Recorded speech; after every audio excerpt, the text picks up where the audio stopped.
Your children are not your retirement plan.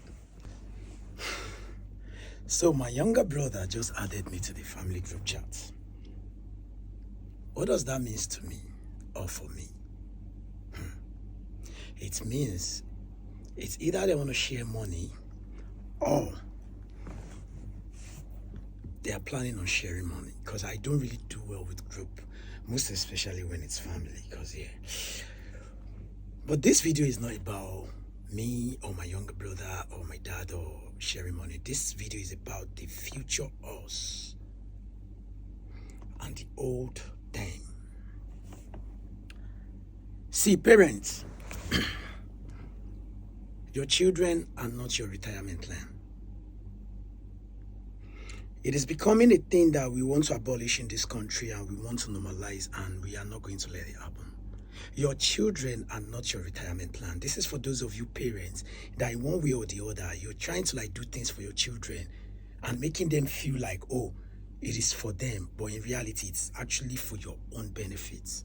That is why we have someone like Josie going around, putting on his son's clothes. Then there are some people that are cheering him. But guess what? Those people that are cheering him yesterday are now the same people that are faulting some of the things that we condemned that should not be normalized in African and most importantly, Yoruba settings.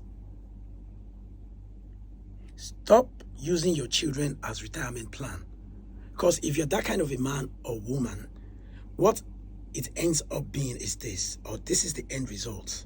You become toxic towards the offspring of your children.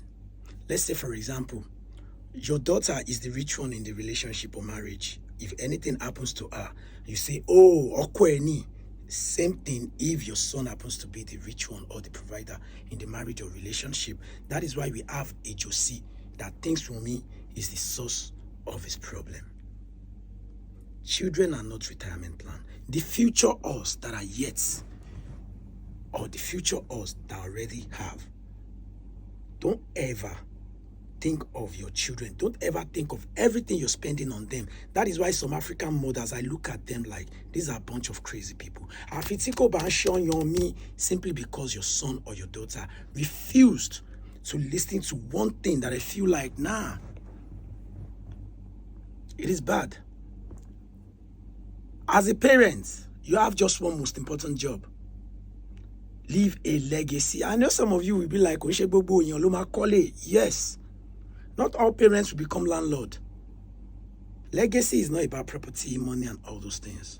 But what did you invest in your child that is going to be as an investment to your child?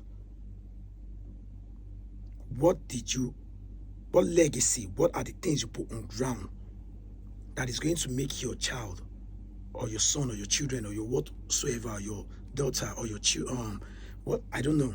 What are the legacies in which you have put on ground and in place that will make them go back to, you know what, my dad might not be rich, my mom might not be rich, might not be a landlord or whatsoever, but thank God my parent did this, and with the result of this that they have done, it has actually been able to help me to do this, and now I can do this for you, I can do this for them.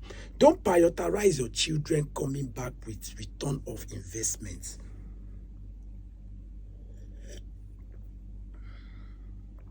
It is bad.